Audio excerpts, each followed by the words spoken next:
guys, it's me again. Uh, I want to talk about vintage stereos, and I want to talk about the different types of stereos that you know um,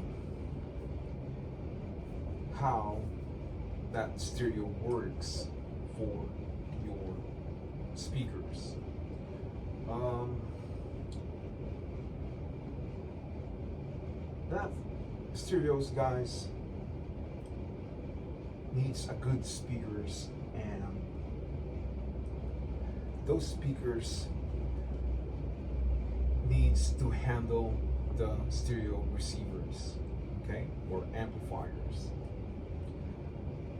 If you put a big speakers with the right ohms and the right watts, absolutely, guys, it's gonna sound amazing.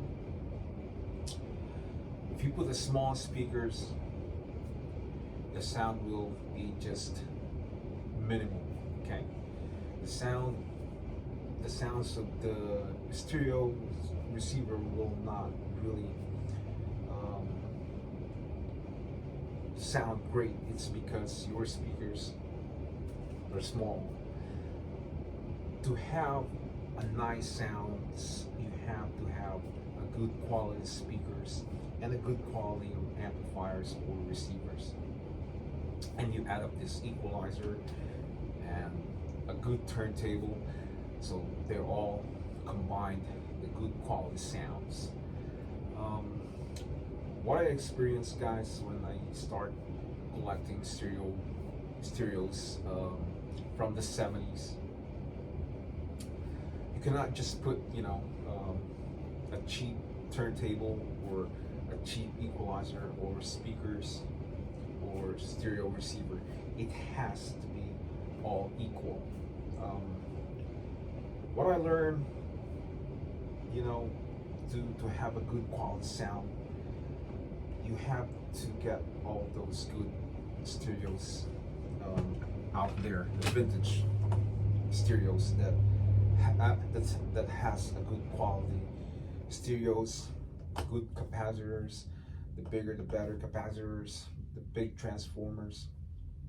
And the other thing, guys, that I learned to have a good quality sound of your stereos is you have to have a good audio speaker cable. Okay, that's another thing. The bigger cable, the better for your speakers. Okay, small tiny cables for speakers, it's for small speakers. A big cable speakers, it's for a big speakers, and that adds up the good quality sound of the stereos.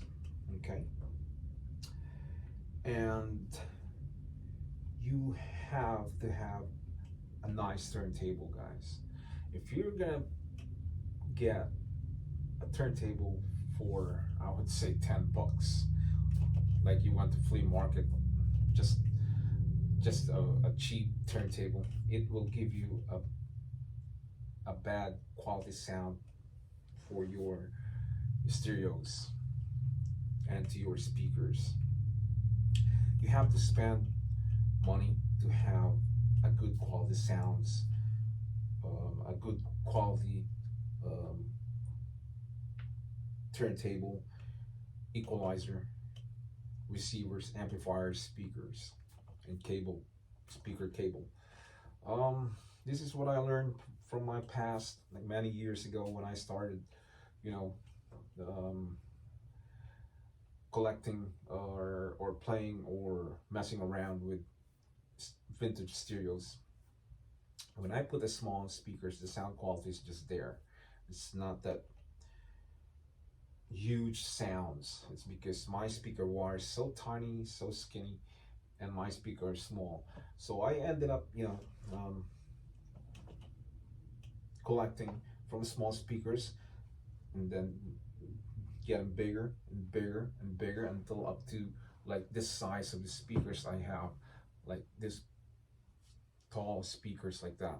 And my speakers at home, guys, it's very heavy, and it's 10-inch woofer, and it has two tweeters. It has a medium range speaker in the middle. It throws a lot of power, and it throws a good quality sound. Um, in a long period of time, guys, when you start collecting, and when you know years and years that you become a vintage collector, you learn and you experience all this, things that you're not that you didn't know, and then you will upgrade to the better, and then to the best. And it's like you buy an RCA receiver, and then you went up to like Kenwood, and then you went up to Techniques, and then you went up to Pioneer, and then you went up to Sansui, went up to Marantz, you went up to Macintosh. So these are the things that you will learn in a long period of time, and that is my experience when I was, you know, learning and starting with, these stereos, especially this vintage stereos, collecting these vintage stereos. I have no clue, guys. I have no idea at all when I started, and I just, want to buy cheap ones because I don't care, or I have no knowledge. And when you start from, the bottom, and then you start building up, and then you start learning, and then you start educating yourself, and you start, you know you start to learn all this good stuff, and it takes time, and then that's where you learn and you end up to the higher level of vintage stereos.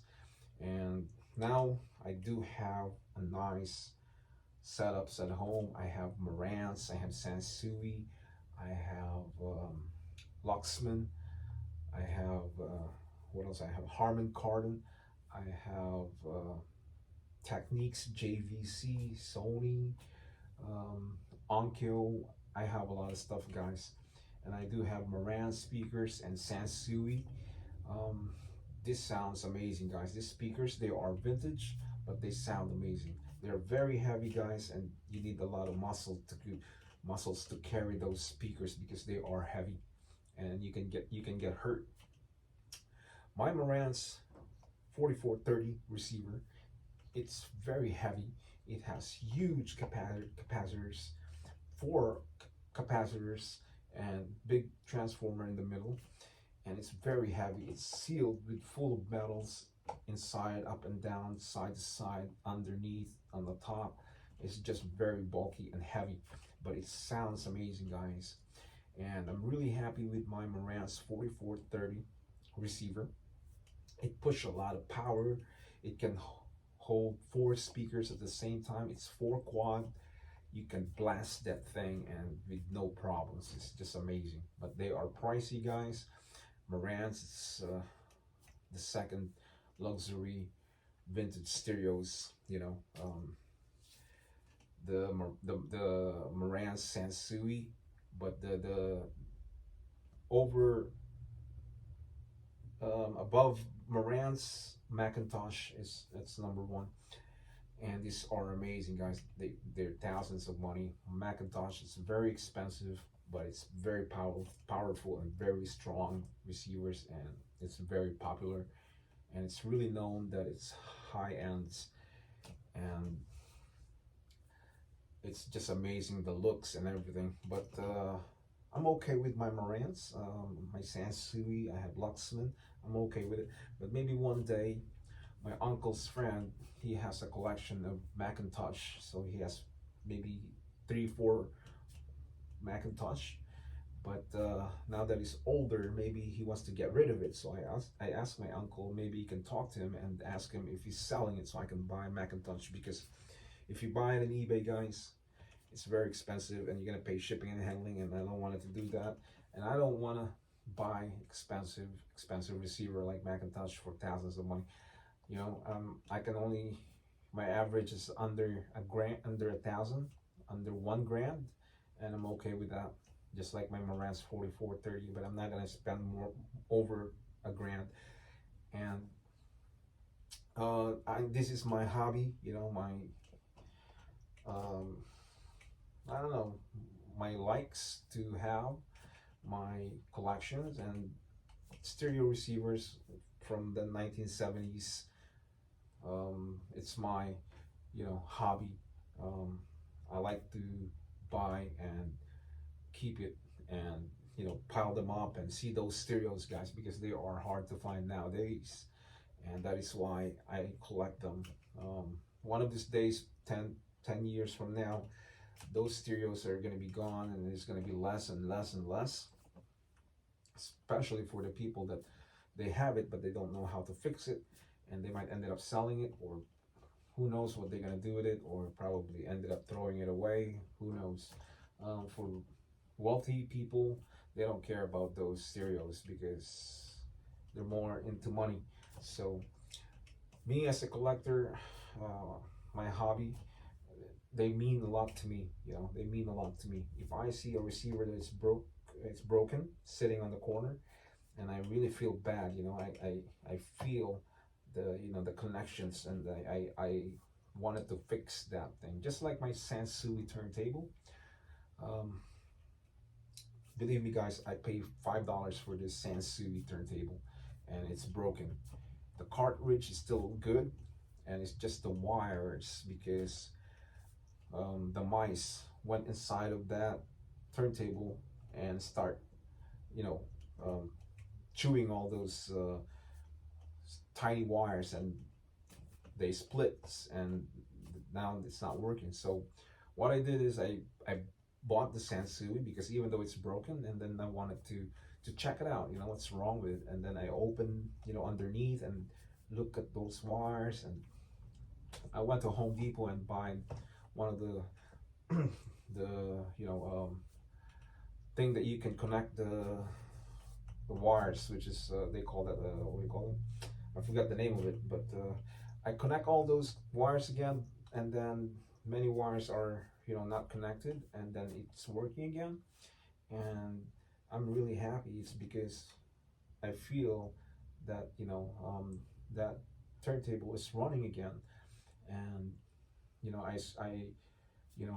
I fixed the turntable, and he survived again, and it's working. It's in a good condition. I use it at home. I play with my LPs, and I enjoy the sound of the Sansui.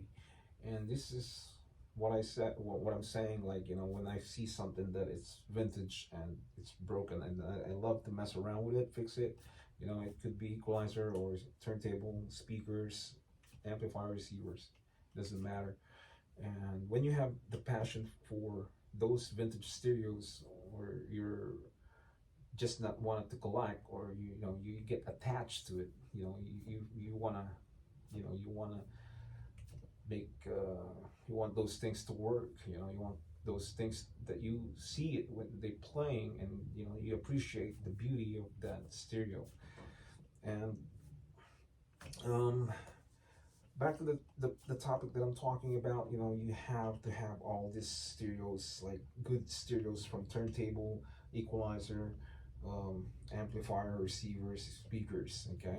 You can't just add like a cheap turntable, and then, you know, you would expect that the sound quality is going to be great. It doesn't work that way. So there's many ways how to save money buying those vintage stereos, you know. um, you can go to flea market, go to Facebook Market, go download the apps, OfferUp. You can check those apps, and you can get a good, you know, turntable, or equalizer, amplifier, receiver, speakers. You just gotta, you know, negotiate from the seller. So I mean, use your, you know, skills to talk to the sellers, and you know, um, get that stereos for a low price. And I did buy a lot of stereos myself, and I learned a lot of things, how to negotiate with the sellers, and I get what I want. 90%, guys, I get what I want from the sellers. Okay, when I buy my stereos, I get what I want, and I don't really give up. And he wants the money, and he wants more, but he thinks twice. He goes back and forth, and when he needs the money, and then sometimes I tell him, I said, "What are you gonna do with this? You brought it here, and then you're gonna carry it back home. Might as well sell it for this price. But I just say it in a nice way. I'm not trying to be rude or anything. And I tried to play games with the seller, so it got in his head that yeah, it's right. So okay, $40. I let it go. It's yours. Or sometimes I use like break the ice. So I first buyer, I tell the seller, yeah, breaking the ice. Things that you can convince the seller, so you can get the stereos for a low price, and you can you know um, collect those stereos from turntable to equalizer to amplifier receivers and these speakers for a good amount of price, and you can have good quality sounds. Okay. um, Good quality sounds, guys. We all know, you guys know, that it comes from a good quality stereos. Okay. And definitely, guys, the capacitors and transformers helps. um, if you lift the receiver or amplifier, they must to be heavy. Okay. The heavier the better. And look in the back of the receiver, you know read how many watts, 4 quad, or all the details. It's in the back of it. And as a collector, guys, I always buy Japan made. Okay.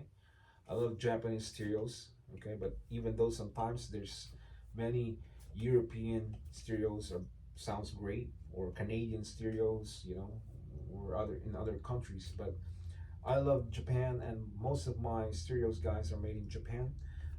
I only buy Japan, but I believe I have few stereos not from Japan.